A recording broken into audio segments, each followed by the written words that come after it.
In my last talk in July, I spoke about the relationship and the interconnectivity we have with everything in creation, with the other animals with whom we share this earth, with all of the plants around us, the chemical and mineral composition of the earth and how it is similar to our own, and even spoke about the atomic structure of the entire universe. This month, we are talking about nature. Nature in itself, in and of itself. And of course, that goes right back to our interconnectivity that we have with all of life. And so our principle for this month is taken from the very first statement of principles in our Declaration of Principles written by our founder, Ernest Holmes. It states that we believe in the living Spirit Almighty, one indestructible, absolute, self-existent cause. This one manifests itself in, through, and as all creation, but is not absorbed by its creation. The manifest universe is the body of the living Spirit. And so it's that very last line that we're going to be focusing on this month. The manifest universe is the body of the living Spirit. We are talking about nature this month, and we are talking about the manifest universe and all of the various aspects of nature as it relates to us and our interdependence with it. And since we know that this manifest universe is the body of the living Spirit, and we know that we are one with that Spirit, then we know that we are one with this manifest universe. We are one with nature. For nothing exists outside of this one. We have been gifted with a beautiful place to inhabit. A place that is uniquely yet perfectly designed to sustain life as we know it. We've been given an atmosphere that has the right balance of nitrogen and oxygen and all the other various trace elements that allows us to breathe. It allows all of life to breathe, to exist, and to continue. And then we've been given other forms of life that provide the nutrients our bodies need to consume to thrive, for us to grow, for us to continue. And we, in return, breathe out carbon dioxide, which is vital for all of the plant life in our world to survive. It can't live without the product that we exhale.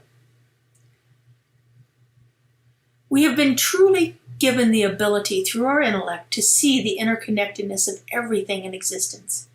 And since it is so much a part of us and us so much a part of it, one would tend to think that we might be in a symbiotic relationship with everything around us.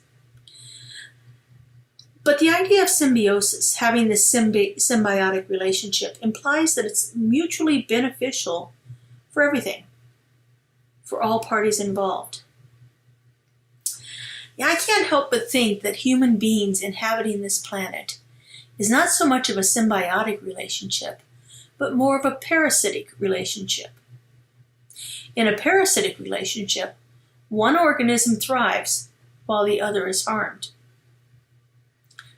No other form of creation has ever been as detrimental to this planet as have human beings.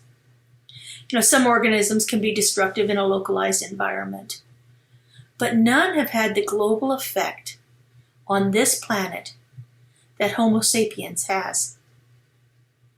In fact, I would venture to say that no planetary event that has ever happened in the history of the world has ever caused the harm to our world that we have. One of the books I'm currently reading is by the late Vietnamese Buddhist monk, Thich Nhat Hanh. It's called Zen and the Art of Saving the Planet.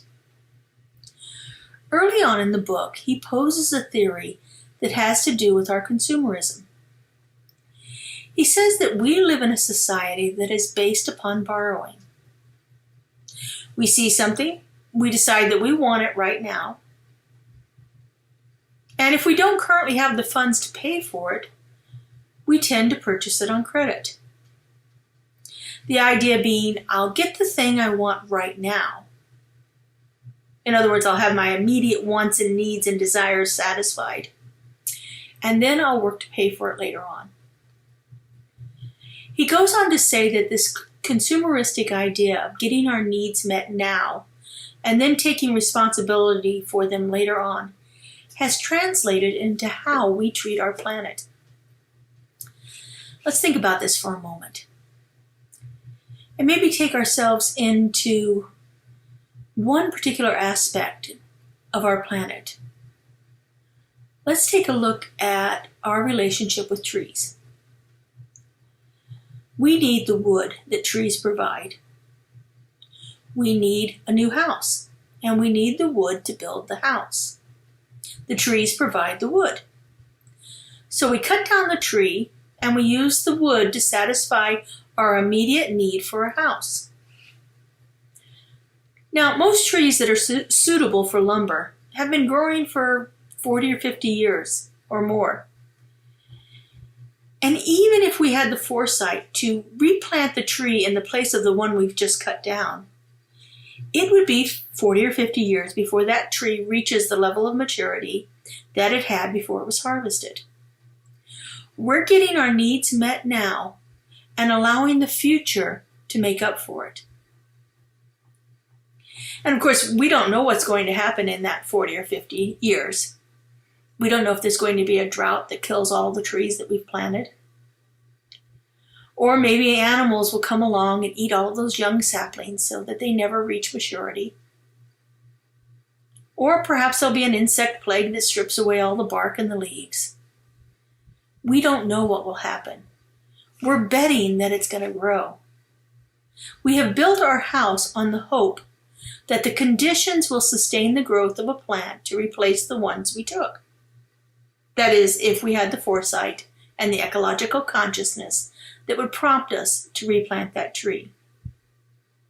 We know that deforestation has been a major problem in ecological situations around our planet.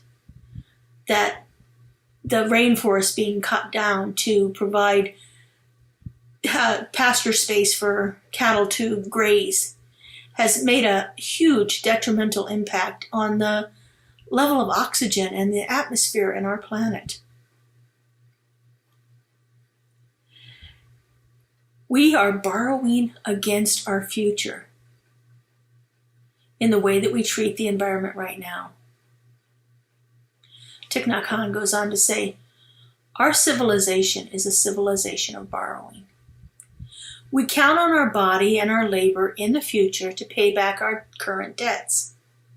We borrow and we borrow without knowing if we can ever pay it back.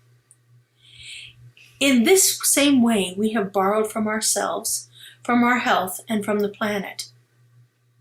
But the planet can't take it anymore.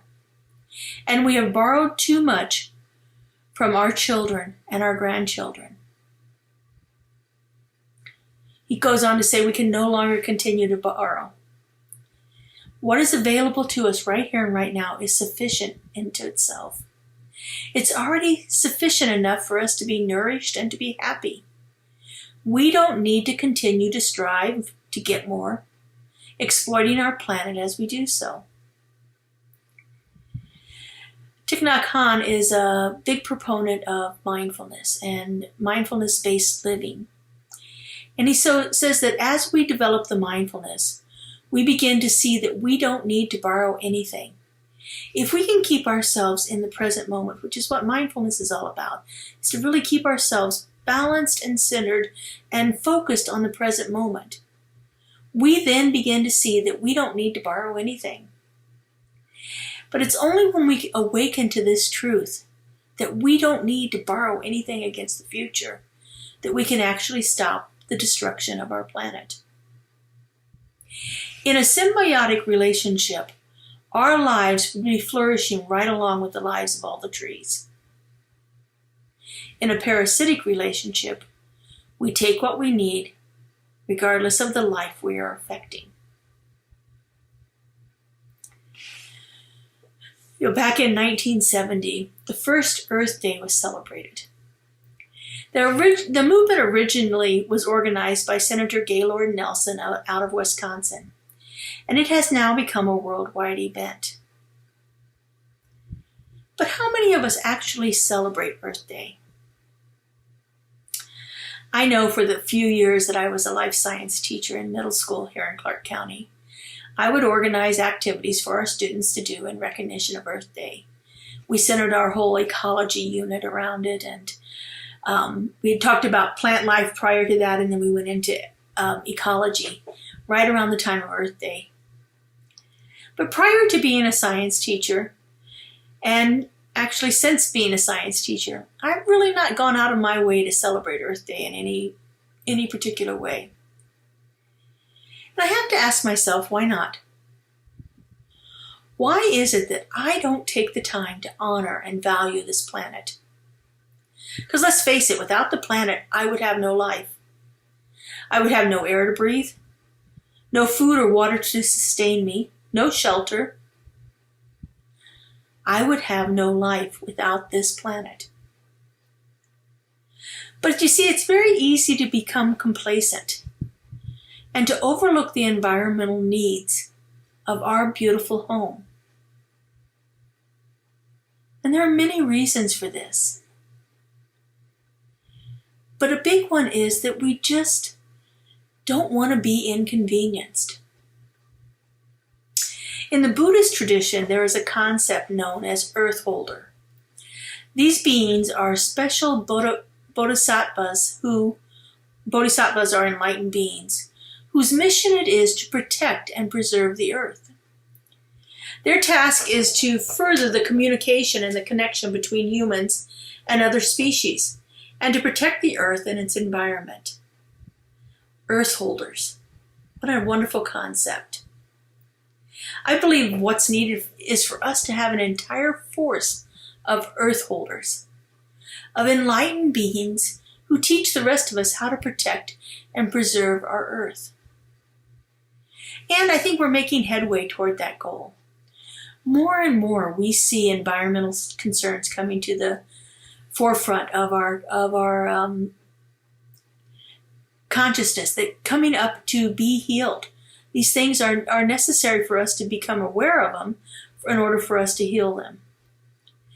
Just recently, in fact, on July 28th, the United Nations General Assembly recognized that a clean, healthy, and sustainable environment is a universal human right. This was a historic resolution, and it was agreed upon by the UN's only forum with representation from all 193 member states. And it has the potential to bring about real change. A clean, healthy, and sustainable environment is absolutely essential for our survival. And a stable climate is a precondition for good harvest and food security, for economic well-being, and for human development. When we are sustainably managing, preserving, and restoring healthy ecosystems and the rich biodiversity upon which lives and livelihood depends, then we are on a trajectory to ensure that no one is left behind, that we are actually doing what our CSL mandate is, to create a world that works for everyone and all of creation. It is a global human right to a clean, healthy, and sustainable environment. And that is now part of international legal framework, along with other fundamental social, economic, and cultural and political rights that form the backbone of the United Nations systems. This is going to help us transition into a more resilient and inclusive and gender-responsive model of sustainable production and consumption, while upholding justice and human rights. Poverty and the environment are deeply interconnected. Poverty and unsustainable patterns of production and consumption are key forces in the degradation of our environment. And our climate change is also simultaneously a driver of poverty. So as we begin to clean up our world, as we begin to clean up our environment, we are cleaning up more than that. We are making a more equitable world for everyone. It is the responsibility of all of us, the United Nations, all of its member states, the private sector, the politicians and leaders, and every single individual to act now to realize this right, to actually do something constructive to bring it about. There's a show on Netflix that I really enjoy watching. I like things, future and sci-fi and things like that. This one is called The Travelers. And it's about a group of people who come back from the future to our current time for the purpose of changing a few key events that started a catastrophic collapse of our entire environment. You see, where the future that they come from, the surface of the earth can no longer sustain life. They have to live underground in these shelters that they have built and living off of recycled water and yeast vats, they say. In the very last episode of the series, though, they're talking to one of the characters who happens to be from our current time period. And they're talking about why they have come back from the future. And the guy who's from our time says to them, well, why didn't you just tell us how to fix things instead of coming back here to fix them yourself? And the time traveler answers back, because you already knew how to fix it. You just wouldn't do anything about it. We know what to do. We know how to stop much of the destruction of our planet. We know how to reverse these environmental catastrophes. And many of us are doing small things every day to help that out. Many of us go out of our way to recycle. We are becoming more environmentally conscious about our water usage and our electricity usage. And I couldn't tell you the last time I ever saw anybody litter. Throwing trash out of their car window or just dropping stuff on the side of the road. I don't see that anymore. There are so many things that we don't do because it's more convenient for us not to do it. And there are many things that don't get done in this world because it costs more to do them in an ecological way than to continue to do them in the ways that are harmful. Cleaning up the mess we've made of our world takes money, it takes time, and it takes a willingness to step out of our comfort zone and do the things that need to be done. And it takes coming together as a collective force and deciding that our home, our environment, our very life is more important than any amount of money, any effort, or any inconvenience. The manifest universe is the body of the living spirit. And it's time for us to remember that.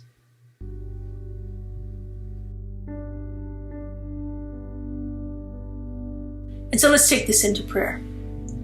Our form of prayer, affirmative prayer, is called spiritual mind treatment, which we recognize the presence of the One. We unify ourselves with it. We speak truth, we give thanks, and we let it go. And so if you would, turn within now and join me as I pray. And so right here and right now, I know that there is only one. One power, one presence, one divine creative source of all. That one is in, through, and as all creation. The manifest universe is the body of the living spirit. I know that nothing exists outside of this one. And this one is showing up in perfection and harmony and balance as all life. And because I know that there is only one, I know that I am one with it. I know that that divine creative source of all moves through me, manifesting itself as me in all that I am and all that I do. And as I know this is true for me, I know this is true for everyone. That each of us is that perfect emanation of the One, endowed with that harmony and balance and life that is pulsating through all of creation. And so knowing this, I speak my word. I know that right here and right now, we exist in a perfect flow, in a divine balance and harmony that is manifesting itself as our lives right here and right now. And I know that we are one with all of creation, with the plants and the rocks and the animals that we share this beautiful earth with. I know that each one of us is the manifest body of the living Spirit. And I know that this is unfolding itself in perfect harmony, in complete balance, for the highest and greatest good of all of creation. I know that there is a willingness within each one of us to see that perfection, to coexist with it, and to do what is ours to do to enhance and enliven it for not only ourselves, but for our future generations as well. For truly, we are all earth holders, divine beings brought forth to take care of this beautiful home of ours. And I just give thanks for knowing this. I'm so grateful to feel this power and presence, to see it in operation in my life and in the lives of all those around me. For I know that truly none of us exists outside of this one. And what a glorious and wonderful thing that is to know. And so I release this word into the law, into that creative mind that always says yes. I let it go and I let it be.